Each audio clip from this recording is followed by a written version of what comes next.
My name is Natalie Brooks. I'm 30. Last Tuesday at 2:47 p.m., I was standing in the marble lobby of Republic Plaza in Denver when my mother slapped me across the face in front of 14 witnesses and said, "You were never really ours anyway." My cheek burned. The security guard near the elevator bank had his hand on his radio. A woman in a charcoal suit gasped. My mother's hand was still raised, trembling, her wedding ring catching the light from the floor-to-ceiling windows. Behind her, my father stood with his arms crossed, his face set in that expression I'd learned to read by age 7, the one that meant he'd already made his decision and nothing I said would matter. "Karen, let's just go inside," my older sister Jessica said, touching our mother's elbow. She glanced at me with something that might have been pity if I didn't know her better. "We're making a scene." "A scene?" My mother's voice cracked. "My own daughter steals from her uncle, manipulates a dying man, and I'm making a scene?" I hadn't stolen anything. I hadn't manipulated anyone.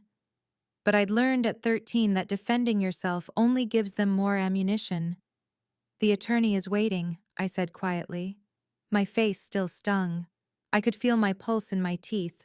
"Before I go on, if stories about standing up for yourself mean something to you, please hit like and subscribe and tell me in the comments where you're watching from right now and what time is it there." My assistant, Marco, stood in my doorway with 2 cups of coffee and a concerned expression.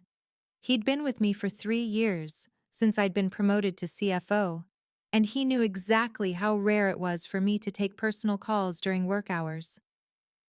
"Your parents?" he asked quietly. "Former parents," I said. "Legally speaking." "Let me take you back 17 years to the last good memory I have before everything shattered. I was 13, sitting at our family dinner table on a Tuesday in June. It was Jessica's high school graduation party, and our dining room was packed with relatives I barely knew. My mother had made her famous honey-glazed salmon, and the whole house smelled like brown sugar and lemon. Jessica sat at the head of the table in a white dress, her college acceptance letter to Stanford framed on the wall behind her like a religious icon. I'd gotten my report card that day, straight A's. I was in 8th grade, top of my class, already accepted into a competitive STEM summer academy at the University of Denver. I'd been waiting all evening for the right moment to tell my parents. "Natalie, go get more ice," my mother said without looking at me. I went to the kitchen. When I came back, my father was standing, raising a glass of champagne. "To Jessica," he said, "who's proven that excellence runs in this family. Stanford, here she comes. We couldn't be prouder." Everyone clapped. Jessica smiled that perfect smile she'd practiced since she was 6. And I stood there holding a bucket of ice, watching my own achievements evaporate into background noise. That was the moment. Not the worst moment, not even the moment that broke everything.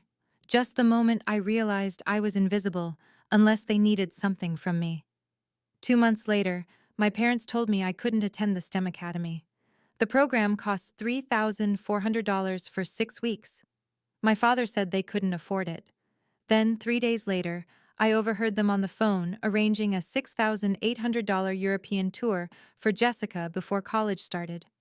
I made the mistake of asking why. "Jessica's worked hard for this," my mother said. We were in the kitchen. She was chopping vegetables with sharp, angry movements. "She's earned rewards. You need to understand that not everything is about you." "I worked hard too," I said. My voice cracked. I was 13. I didn't know how to argue without crying. "I have straight A's. The academy is for my future." "Your grades are expected," my father said from the doorway. "Jessica's achievements are exceptional." I felt my face burn so hot my ears rang. "What's the difference?" That's when my mother said the thing that changed everything. She put down the knife, turned to look at me with this flat, exhausted expression, and said, "The difference is that Jessica never makes us regret having her." The air left the room. I remember the exact pattern of the tile floor beneath my feet. Small white hexagons with gray grout. I'd stared at that floor 1,000 times doing homework at the kitchen table. Now it felt like the floor of a stranger's house.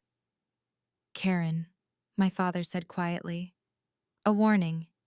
But my mother wasn't done. We've given you everything, Natalie. A home, food, education, and all you do is complain that it's not enough. Do you know how exhausting that is? Do you have any idea how much easier our lives would be if you could just be grateful? I don't remember what I said next. Something about the academy, about promises they'd made, about fairness. The words don't matter because they didn't hear them. They never heard me. By the end of that conversation, I'd been grounded for disrespecting your mother, and the STEM Academy letter was in the trash. 3 weeks later, Jessica left for Europe. I spent those 3 weeks mostly in my room, reading books I'd checked out from the library about business and finance. If grades didn't matter, if being good didn't matter, then I'd find something else that did. Something measurable. Something they couldn't dismiss. On August 2nd, 2008, there was a family meeting. My parents, Jessica, me, and my uncle Raymond, my father's younger brother who I'd maybe met twice in my life at Thanksgiving dinners. He lived 4 hours north in Fort Collins and ran some kind of real estate business. He'd always been nice to me in a distant, polite way, asking about school, remembering my birthday. My father had called him for reasons I didn't understand yet. Natalie's been increasingly defiant, my mother explained to Uncle Raymond like I wasn't sitting right there. She refuses to accept consequences. She argues about everything. We've tried grounding her, therapy, taking away privileges. Nothing works. She's 13, Uncle Raymond said slowly. He was watching me, not them. What exactly has she done? It's the attitude, my father said. The constant entitlement, the resentment toward her sister. We can't live like this anymore. Uncle Raymond's expression didn't change, but something shifted in his eyes. You called me here to discuss your daughter's attitude? We're exploring options, my mother said carefully. Gregory thought perhaps a different environment might help Natalie mature. That's when I understood. They weren't trying to fix me. They were trying to remove me. The next day, August 3rd, 2008, at 10:30 a.m., my parents took me to family court. There was a judge, 2 lawyers, and a social worker who asked me exactly 4 questions about whether I felt safe at home. I said yes, because at 13, I didn't have the vocabulary to explain that you can be unsafe in ways that don't leave bruises. My parents signed the papers, voluntary relinquishment of parental rights. Just like that, I stopped being their daughter. The judge asked if anyone was willing to assume guardianship. Uncle Raymond, who'd driven down that morning and sat quietly in the back of the courtroom, raised his hand. I'll take her, he said. I moved into Uncle Raymond's house in Fort Collins that same evening. He lived alone in a small 2-bedroom craftsman with a vegetable garden in the back and an office full of filing cabinets. The spare bedroom had been his home office, but he'd moved everything out and set up a bed, a desk, a bookshelf.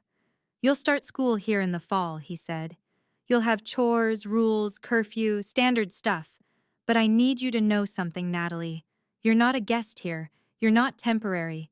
This is your home now, do you understand? I nodded. I didn't cry until he left the room. Uncle Raymond kept his word. I started high school at Fossil Ridge that September. I joined the business club, the debate team, the volunteer tutoring program. I worked weekends at his office learning about commercial real estate, lease agreements, property valuations, market analysis. He paid me $12 an hour and made me open a savings account.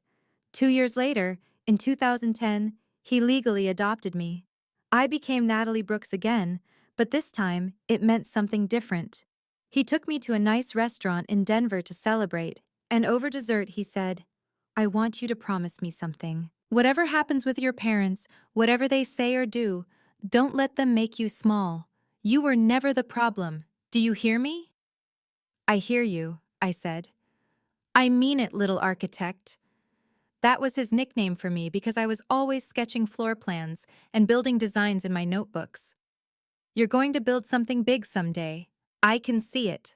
Don't let anyone convince you otherwise. I kept that promise. I graduated high school as valedictorian with a 4.0 GPA. I got a full academic scholarship to the University of Colorado Boulder and majored in business administration with a minor in finance. I graduated in 3 years instead of 4, maintaining a 3.94 GPA while working part-time at Uncle Raymond's company, Brooks Commercial Properties. He'd started the company in 2009, a year after I moved in. Started with one small office building in Fort Collins and grew it steadily. By the time I graduated college in 2016, he had a portfolio worth $3 million across northern Colorado, office spaces, retail centers, a few apartment complexes. I started as an intern, minimum wage, filing papers, making coffee, sitting in on meetings and taking notes. 6 months later, he promoted me to junior analyst. A year after that, controller. By 2019, I was CFO, and the portfolio had grown to $17.7 million. Uncle Raymond was brilliant at finding undervalued properties. I was brilliant at making them profitable. We were a perfect team. I didn't hear from my parents once during those 11 years. Not a birthday card, not a Christmas call, nothing. Jessica sent me one email in 2012, a cheerful update about her consulting job in San Francisco, ending with, "Hope you're doing well," like we were college roommates who'd drifted apart, not sisters whose parents had legally discarded one and kept the other. I didn't respond. In December 2023, Uncle Raymond was diagnosed with stage 4 pancreatic cancer. He'd been having stomach pain for months, but kept brushing it off as stress. By the time he saw a doctor, it was too late for surgery. They gave him 6 to 12 months. He lived for 13 months and 10 days. He spent that time doing two things: preparing me to take over the company completely, and organizing his estate with meticulous detail. "There's going to be a fight," he told me one afternoon in November 2024. We were in his home office, the same office he'd cleared out for me back in 2008. He was thin now, his face gaunt, but his mind was still sharp as broken glass. "When I die, Gregory will show up. Maybe Karen too. Probably Jessica if they tell her there's money involved. They're going to claim I manipulated you, or you manipulated me, or some nonsense about their rights as family." "You're their family," I said. "I'm not. They made that very clear." "Exactly." He smiled, a real smile that still had fight in it. "That's why I've been documenting everything. Saving everything.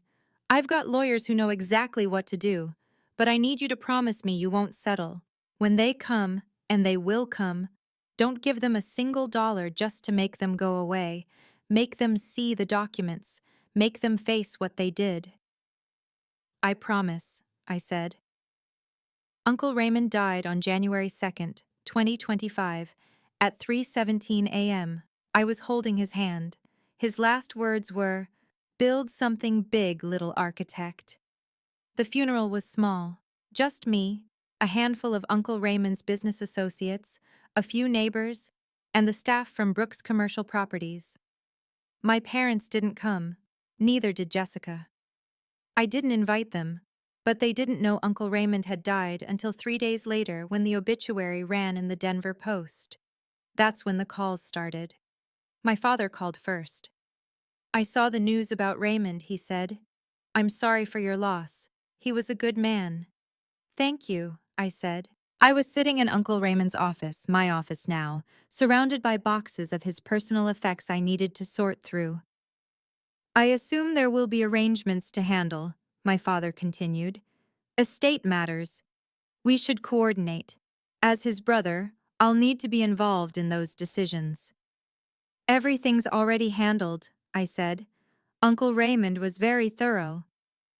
There was a pause.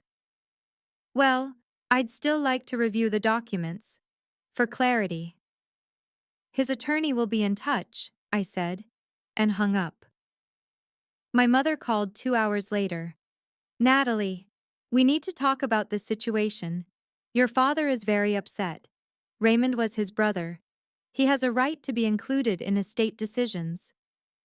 Uncle Raymond included exactly who he wanted to include, I said. Don't be difficult, my mother said, and there was that word again, sharp as a slap. This is family business. Whatever happened in the past, we need to handle this like adults. I hung up without responding. Jessica's email came that evening. Subject line, we should talk. The message was 3 paragraphs of gentle concern about healing old wounds and honoring Uncle Raymond's memory by coming together as a family. It ended with, I know things were hard when we were kids, but we're adults now. Let's move forward. I deleted it. The calls continued for 2 weeks. My father, my mother, sometimes both on speakerphone. Always the same theme. Family, unity, doing the right thing, not being difficult. They never once asked how I was doing. Never acknowledged that I'd just lost the only parent I'd had for 17 years. On January 28th, my father sent a certified letter to my office.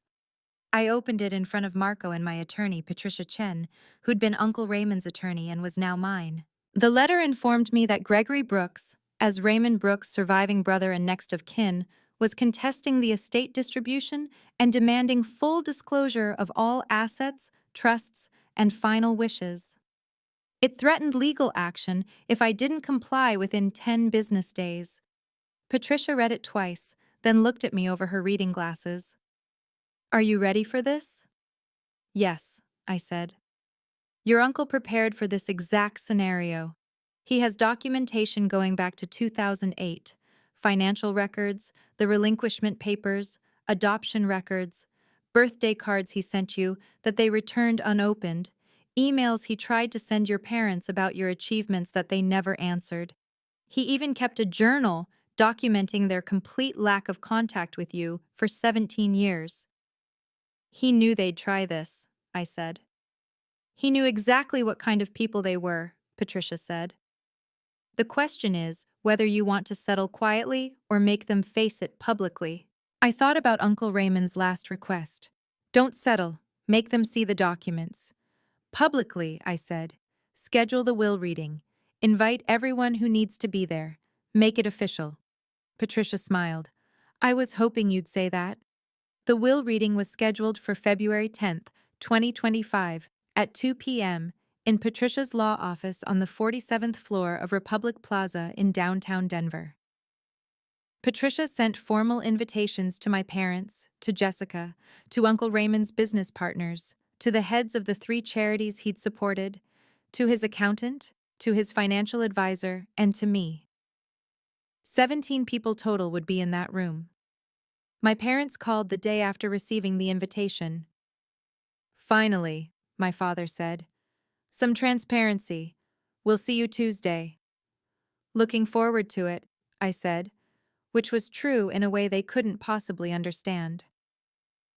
The morning of February 10th, I woke up at 5:47 a.m. I hadn't slept well. I put on my navy blue suit, the one I'd worn to Uncle Raymond's funeral, and drove from my apartment in the Highlands neighborhood to downtown. I arrived at Republic Plaza at 1:30 p.m., 30 minutes early, and sat in Patricia's waiting room reviewing the quarterly financial reports for Brooks Commercial Properties. The portfolio was worth $23.7 million now, a 34% increase in 6 years.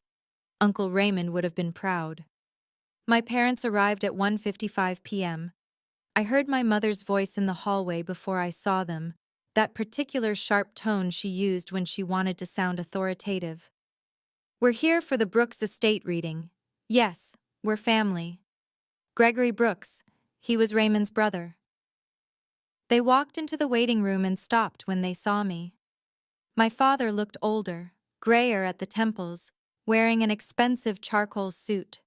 My mother had cut her hair short and wore pearl earrings I recognized from my grandmother's collection. Jessica appeared behind them in a black dress that probably cost more than my first car, her face carefully neutral. Natalie, my father said, like we'd seen each other last week instead of 17 years ago. Gregory, I said. Karen, Jessica. My mother's mouth tightened. We're still your parents, Natalie. You can call us Mom and Dad. Actually, I said, keeping my voice level, I can't. Legally speaking, you stopped being my parents on August 3rd, 2008, remember? Jessica looked away. My father's jaw clenched. My mother opened her mouth, then closed it. Patricia's assistant appeared. We're ready for you now. The conference room was enormous, with floor-to-ceiling windows overlooking downtown Denver. The Rocky Mountains were visible in the distance, snow-capped and brilliant against the blue sky. A long mahogany table dominated the room, surrounded by leather chairs. Patricia sat at the head, flanked by her associate and a court reporter. The other attendees were already seated: Marcus Reeves and Donna Park from Brooks Commercial Properties, representatives from the Colorado Housing Coalition, the Fort Collins Education Foundation, and the Northern Colorado Medical Center. Uncle Raymond's accountant Stephen Wu, his financial advisor Janet Morales, and several others I recognized from the company. My parents took seats on one side of the table. I sat directly across from them. Jessica sat next to our mother, her hands folded on the table in front of her. Patricia began with standard formalities: date, time, attendees present. Then she opened a leather folder and pulled out a document. This is the last will and testament of Raymond Marcus Brooks, executed on November 30th, 2024, in sound mind and witnessed by myself and my associate, Martin Gray. I'll read the relevant portions aloud. She started with the small bequests. $25,000 to each charity, $10,000 to his housekeeper of 12 years, $5,000 to his favorite coffee shop in Old Town Fort Collins, personal items to various friends. Then, to my niece, Jessica Ann Brooks, I leave nothing, as she has a family who has provided for her extensively throughout her life. Jessica's face went white. My mother made a small sound. Patricia continued without pausing. To my brother, Gregory Michael Brooks, and his wife, Karen Lynn Brooks, I leave nothing. They know why. My father stood up. This is ridiculous. Raymond was clearly not in his right mind. We'll contest this. Mr. Brooks, Patricia said calmly, I suggest you sit down. There's more. He sat. His face was red. Patricia pulled out another document. On August 3rd, 2008, Gregory and Karen Brooks appeared in Denver Family Court and signed a voluntary relinquishment of parental rights, terminating their legal relationship with their daughter, Natalie Christine Brooks, then age 13. The stated reason was inability to manage behavioral issues. This document has been verified and certified by the court. She slid copies across the table. My mother's hands shook as she picked up her copy. On September 15th, 2010, Patricia continued, Raymond Marcus Brooks legally adopted Natalie Christine Brooks, becoming her legal parent. This adoption was finalized without contest from Gregory or Karen Brooks, who did not respond to the notifications sent to their address. She paused, letting that sink in.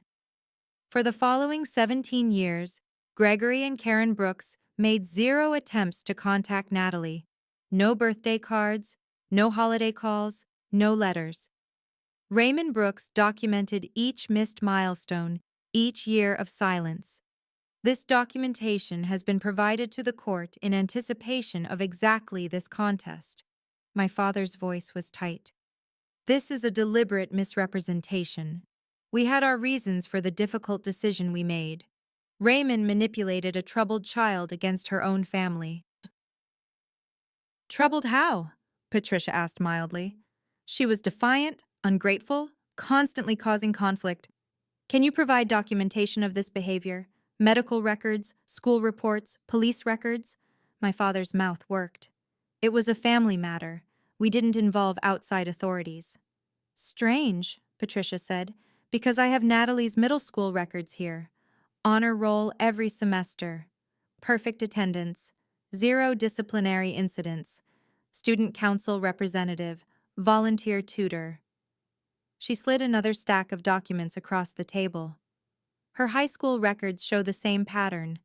Valedictorian, 4.0 GPA, National Honor Society, captain of the debate team.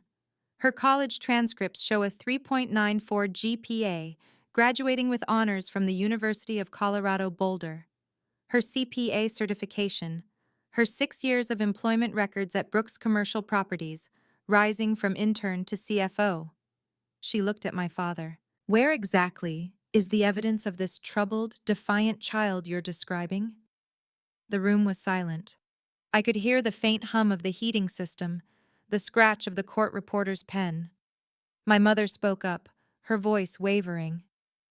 We did what we thought was best. Natalie needed structure we couldn't provide.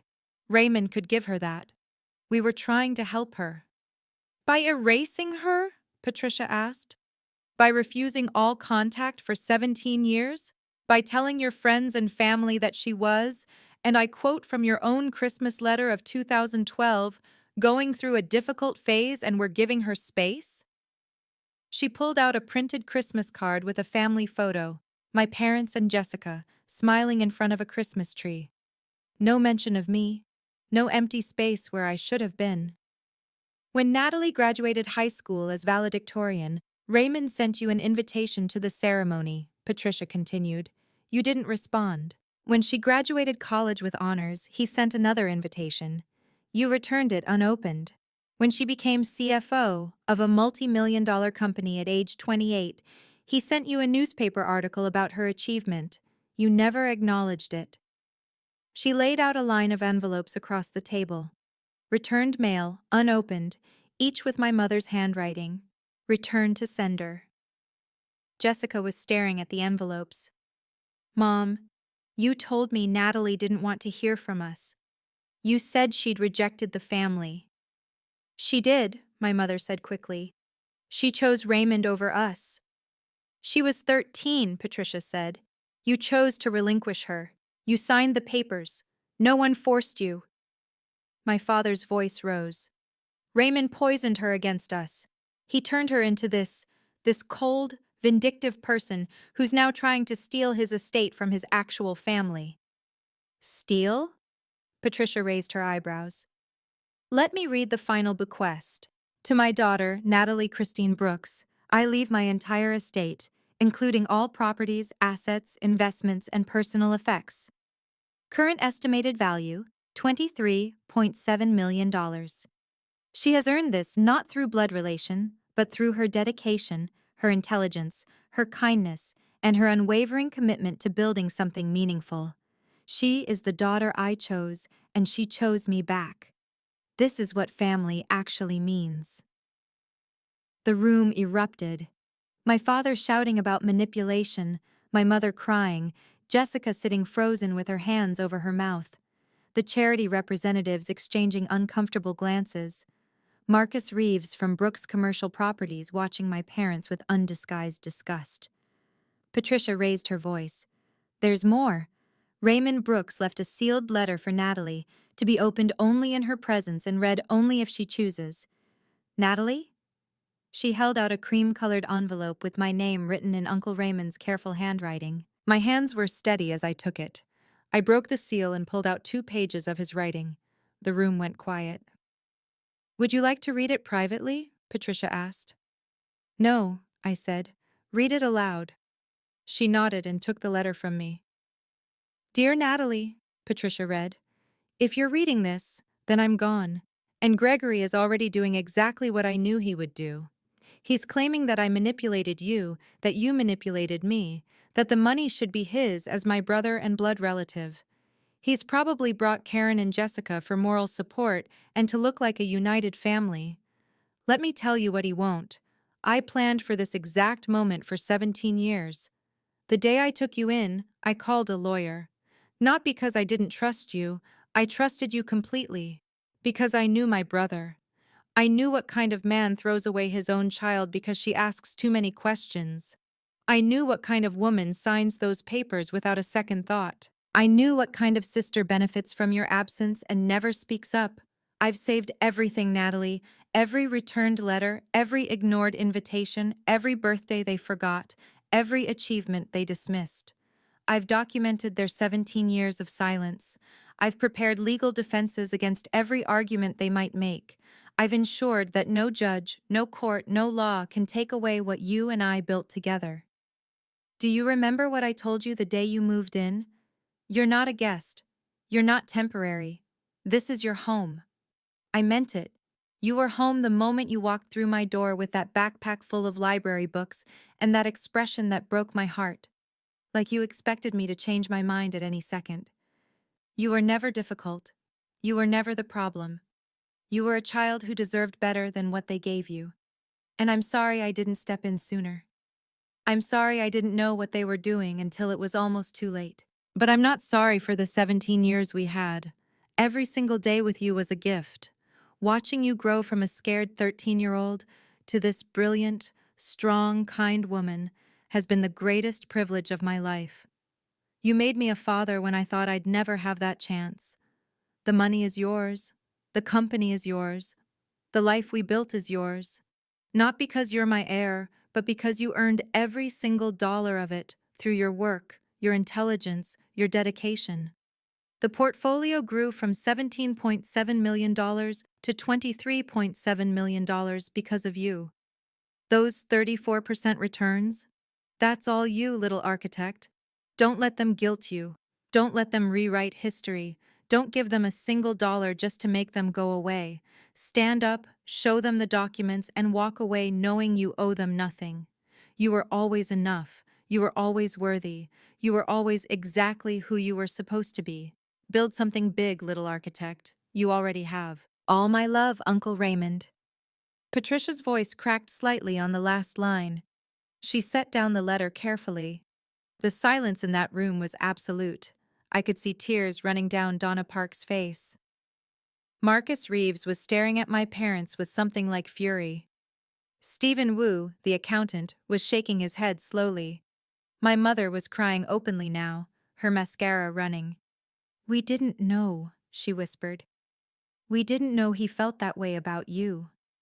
"You didn't ask," I said. My voice was calm, steady. "In 17 years, you never once asked how I was doing. You never once wondered if I was okay, if I graduated, if I was alive. You didn't know because you didn't want to know." Jessica finally spoke. "Natalie, I didn't realize. Mom and Dad said you were angry, that you didn't want contact, that we should give you space. I was 13, I said. I was a child. What was I supposed to do? Call you from my uncle's house and beg you to remember I existed?" "We thought we were doing the right thing," my father said, but his voice had lost its certainty. "No," I said. "You thought you were doing the easy thing. I asked too many questions. I challenged the narrative. I didn't worship Jessica the way you did. So you erased me. You took the legal steps to make sure I stopped being your problem." I stood up. "Uncle Raymond left you nothing because you deserve nothing. You gave up your rights to me, and you gave up any claim to his estate when you ignored every single attempt he made to include you in my life. He tried, even after everything you did. He tried because he thought maybe you'd grown, maybe you'd changed, maybe you'd realize what you'd lost. You proved him wrong every single time." I looked at Patricia. "Do you need anything else from me?" "No," she said. "The will is ironclad. The documentation is comprehensive. If they choose to contest, they'll lose, and they'll pay court costs for the privilege." I picked up my bag. At the door, I turned back. "For what it's worth, I hope you live long, healthy lives. I hope you have everything you wanted. I hope Jessica's success brings you all the joy you need. But I'm not part of that anymore. I haven't been since August 3rd, 2008, when you signed me away. That was your choice. This is mine." I walked out. Behind me, I heard my mother say my name, but I didn't stop. I took the elevator down 47 floors, walked out into the February afternoon, and drove home. 3 months later, I'm sitting in my office at Brooks Commercial Properties. The company is mine now, officially. The board voted unanimously to keep me on as CEO. We've just closed on a new property in Boulder, a mixed-use development that will bring the portfolio value to just over $25 million. Marco brings me coffee at 3 p.m. like he does every day. Your 3:30 is here, he says. It's a college student from CU Boulder, a business major with a 3.8 GPA who applied for our summer internship program. Her name is Emma. She reminds me of myself at that age, smart, hungry, a little uncertain, trying to prove something. Tell me why you want to work in commercial real estate, I say. She launches into a practiced speech about market dynamics and investment opportunities. I let her finish, then ask, "But why do you want it?" She pauses. "I want to build something that lasts," she says finally, "something I can point to and say, 'I made that.'" I hire her on the spot. In my desk drawer, I keep the letter from Uncle Raymond and a photo of the two of us from my college graduation. He's wearing a tie I bought him, and we're both grinning like idiots because I'd just tripped on my graduation gown walking across the stage. I think about him every day. I think about the choice he made to take in a 13-year-old kid who wasn't his responsibility. I think about the 17 years he spent being the parent I needed instead of the parent I had. I think about my biological parents too, sometimes. Not with anger anymore, just with a kind of distant sadness for people who were so afraid of being questioned that they threw away their own child. My mother calls every few months, leaving voicemails about family and healing and moving forward. I don't call back. Jessica sends emails. I don't respond. They made their choice 17 years ago in a family courtroom. I'm making mine now. If you're watching this and you've ever been told you're difficult just for asking questions, just for wanting to be seen, just for expecting the same love your sibling gets, I want you to hear this. You're not difficult. You're not too much. You're not the problem. And the people who made you feel that way don't get to decide your worth. Some people will only love you as long as you stay small enough not to challenge them. Those aren't your people. Your people are the ones who see you asking questions and think, "Good, ask more." Your people are the ones who celebrate your success instead of resenting it. Blood doesn't make family. Choice does. Commitment does. Showing up when it's hard does. Uncle Raymond chose me. I chose him back. That's what family actually means. If you've ever had to walk away from people who were supposed to love you unconditionally, but made their love conditional on your silence, type, "I walked away," in the comments. Or if you chose to keep fighting for your boundaries within that relationship, type, "I stayed and fought." Both are brave. Both are valid. Both are choices you make to survive. If this story meant something to you, check the description for more stories just like this one. Thank you for being here. Thank you for listening.